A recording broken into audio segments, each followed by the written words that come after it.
Už po 11. raz oslavovali baníci svoj sviatok. V deň baníkov prišla na veľkobaňu Ján Šverma, stranická a vládna delegácia na čele s Jaromírom Dolanským.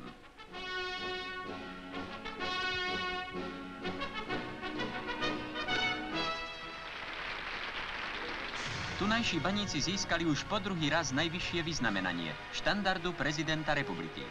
Na slávnostnej schôdzi odovzdali najlepším pracovníkom rady a vysoké štátne vyznamenania.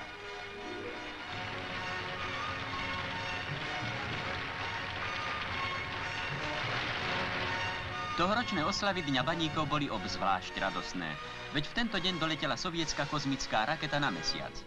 A na počesť tejto historickej udalosti vyhlásili baníci z celej republiky početné pracovné záväzky.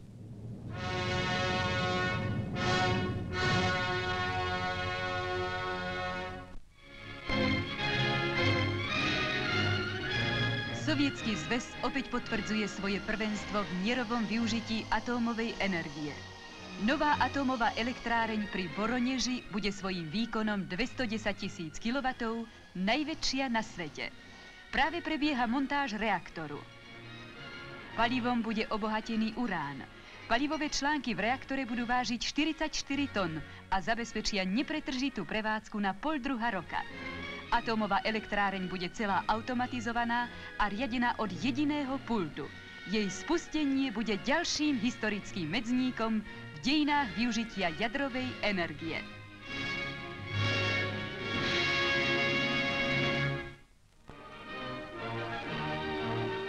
Vo Vlčom hrdle pri Bratislave vyrastá naša najmodernejšia rafinéria nafty. 3 koksovacie pece už stoja na svojom mieste a práve pokračuje montáž 4. S 90-tonovým telesom majú pracovníci kráľovo-poľských strojární plné ruky práce.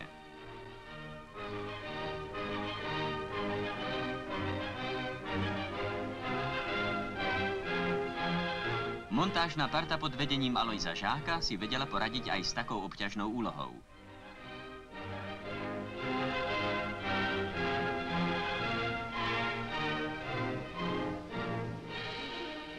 Niekoľkohodinové úsilie je korunované úspechom. Posledné centimetre a železný kolos bude na svojom mieste. Stavba rafinérie pokročila opäť o pekný kus.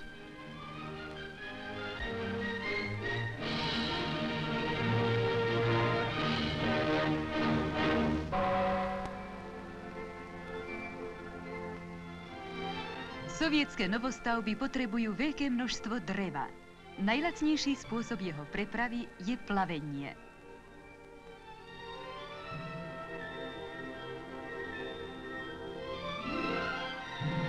Pracovníci Kyzinského lesného priemyslu v Chabarovskom kraji začali používať plávajúce žeriavy. Touto metódou zostavia plť 2 razy rýchlejšie. Plť obsahuje 2500 kubických metrov dreva a to je oveľa viac, ako sa dá previesť celou železničnou súpravou.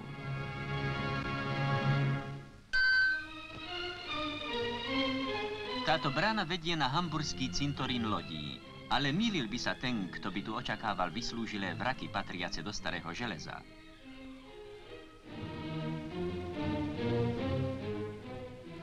Toto je nedávno postavená nákladná loď Revér.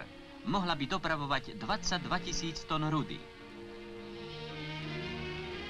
Aj najmodernejšia tanková loď Olympic Challenger má za sebou iba jedinú plavbu z kýlských lodeníc Sem. Prečo? No v západnom svete straší opäť kríza. Klesá výroba, klesá spotreba surovín a teda aj ich dovoz.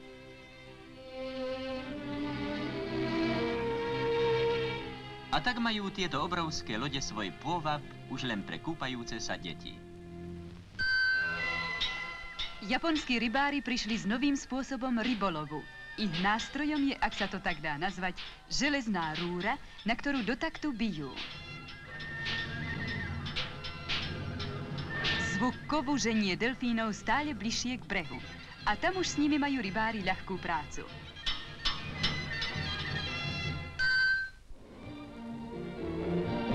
Kamkoľvek na svete príde náš cirkus Humberto, má o návštevníkov postarané. Ako by aj nie. Veď Humberto je rovnako úspešný, ako v dobe, o ktorej písal vo svojom románe Cirkus Humberto Eduard Bass. Posledný zahraničný úspech mal náš cirkus vo Varšave. Poľskí filmári natočili z jeho zverinca i večerného vystúpenia snímku pre týždenník a tak ju máte aj vy.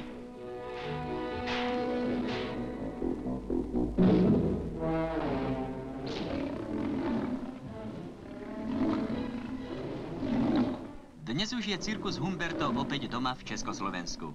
Naposledy sa z jeho predstavenia tešili návštevníci brněnského veľtrhu.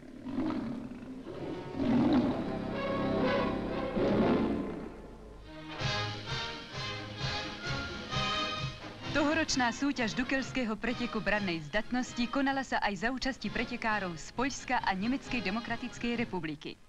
V preteku hliadok mužov nad 19 rokov na 3 kilometre sledujete hliadku Praha UNV s číslom 43 v zložení Pejsar, Rambousek, Filipovský.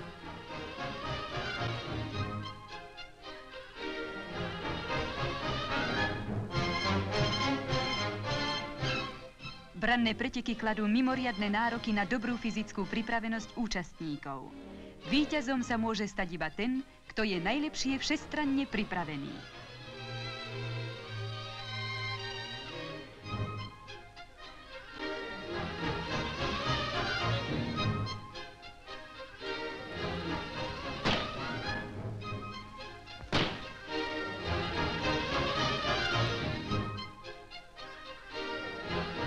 Pretek dokázal bojovú pripravenosť a vysokú morálku zväzarmovcov.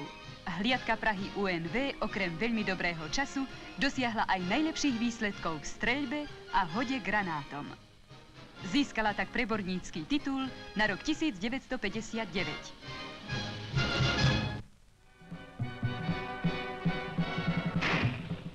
Na vodáckom štadióne v Prahe sa konali majstrovstvá republiky v kanoistike.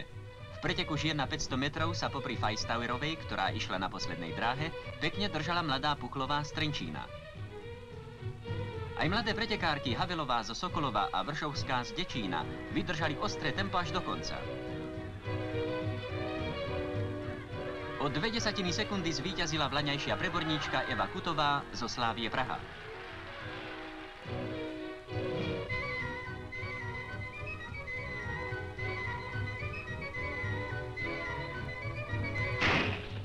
Preteky jednotlivcov na 1000 metrov boli očakávané so skutočným napätím, lebo tu bolo kandidátov na majstrovský titul niekoľko.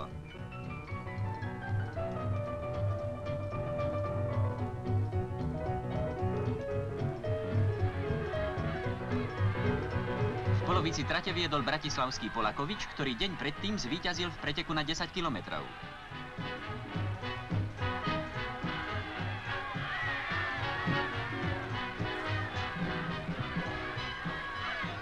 V závere však dokázal svoju prevahu vlaňajší víťaz Jiří Vokner.